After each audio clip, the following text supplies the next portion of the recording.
वीरगञ्जको शैक्षिक क्षेत्रमा +2 को कुरा गर्ने हो भने आज त +2 लाई गभर्नमेन्ट अफ नेपालले जेनरलाइज गरिसकेको छ। यसलाई अनिवार्य शिक्षाको रूपमा अगाडि सारेको छ। तर केही वर्ष अगाडि फर्केर हेर्दाखेरि जुन बेला प्योर एसएलसी थियो र प्योर +2 थियो, हाम्रो जीवनमा शैक्षिक अध्याय सुरु हुँदाखेरि के हुन्थ्यो भन्दाखेरि 3 फेजका हाम्रा एकाडेमिक सेसनहरू हुने गरेका थिए। पहिलो फेज के थियो? एसएलसी। त्यसलाई हामीले आइरन गेटको रूपमा हाम्रा अभिभावकहरूले, हाम्रा शिक्षकहरूले हामीलाई भन्ने गर्थे, SLC is the iron gate of your career भनेर, एकाडेमिक करियर भनेर। किन त एसएलसी पनि उति बेला पास गर्न धेरै गाह्रो हुन्थ्यो, अप्ठ्यारो हुन्थ्यो।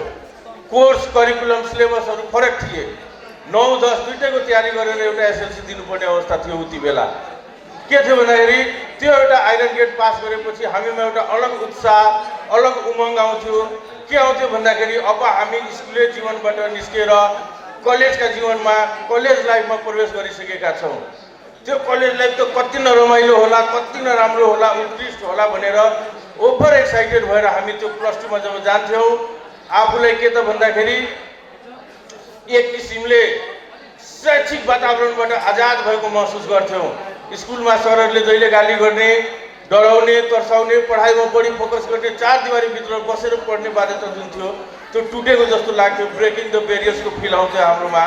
तर त्यही +2 मा जब हामी प्रवेश गर्थ्यौँ, प्रवेश गर्दाखेरि के हुन्थ्यो भन्दाखेरि त्यहाँनिर भनेको सबैभन्दा हाम्रो जीवनको, हाम्रो करियरको सबैभन्दा ट्रान्जिसनल फेजको सुरुवात हुन्थ्यो। त्यहाँ सम्पूर्ण विद्यार्थीहरू 2वटा क्याटेगोरीमा डिभाइड हुन्थे। The one who is highly serious in his academic, in his और हर एकाडेमिक सेसन, जसले आज पनि गुरुलाई गुरु मानिरहेको छ, पठन पाठनलाई पठन पाठन मानिरहेको छ, नियमित घन्टीहरू उसले एटेन्ड गरिरहेको छ, टिचरका लेक्चरहरू एटेन्ड गरिरहेका छन्। दोस्रो के, म त अब आजाद भएँ, मेरो माथि अब अभिभावक रहेन, मैले फर्स्ट घन्टी एटेन्ड गरेर सेकेन्ड थर्ड गर्नुपर्छ भन्ने कुनै बाध्यता छैन, टिचरहरूले पनि रोकटोक गर्दैन, आमा बुवाले पनि मेरो प्रोग्रेस रिपोर्ट अब यहाँ कलेजमा लिन आउँदैन भन्ने।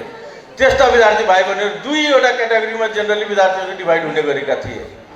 त्यो 2वटा क्याटेगोरीमा डिभाइड हुँदै गर्दा के हुन्थ्यो भन्दाखेरि जीवनको सबैभन्दा ट्रान्जिसनल फेज मैले भनिरहेको छु, +2 मा जसले आफूलाई सम्हाल्न सक्यो ऊ माथि ब्याचलर लाइफमा गएर जीवनको असली आनन्द, असली फ्लेभर +2 बाट मास्टरसम्म उसले भोग्न पायो।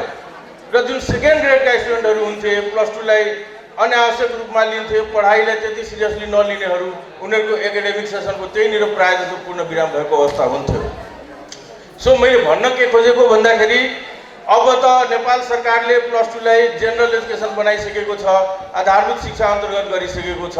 तपाईँ पढ्नुहोस् नपढ्नुहोस्, तपाईँलाई विद्यालय सम्झेरै +2 सम्मको शिक्षा हासिल गर्नुपर्ने हुन्छ। आज यो 3 स्टार होटलमा बसाएर तपाईँलाई सेमिनार दिँदै गर्दा पनि एउटा कुरा मन मस्तिष्कमा के राख्नु पर्यो भन्दाखेरि I am still in school education. म आज पनि विद्यालय शिक्षा माथहातमै पढिरहेको छु। यो कुरा दिमागमा तपाईँहरूले यदि राख्नुभयो भने you can make your career path very brilliant, very excellent, and you can choose your optional path which of several options. +2 पछाडि तपाईँ +2 त तपाईँको अनिवार्य शिक्षा हो। साइन्स पढिरहनु भएको छ भने साइन्समा तपाईँले फिजिक्स, केमिस्ट्री, बायोलोजी या म्याथ लिनै पर्छ। कमर्स पढिरहनु भएको छ भने एकाउन्ट, इकोनोमिक्सहरू लिनै पर्ने हुन्छ। You don't have any options except this subject. तर तपाईँ +2 पास गरेर जुनै पनि अवस्थामा +2 पास गरेर बाहिर निस्किरहनु भएको छ भने तपाईँ एउटा प्रतिस्पर्धी र च्यालेन्जिङ वर्ल्डमा प्रवेश गर्दै हुनुहुन्छ। +2 का बच्चाहरू, कमर्सका बच्चाहरूले पनि मल्टिपल सब्जेक्ट्सहरू चुज गर्न सक्छन्। They can choose IT, they can choose hotel management, they can choose commerce, they can choose finance, economics, anything. So करियरको रियल फ्लेभर चुज गर्नको लागि तपाईँहरूले +2 सँग खेलवाड र मजाक नगरिदिनु होला। www.nagrik24khabar.com वीरगंज।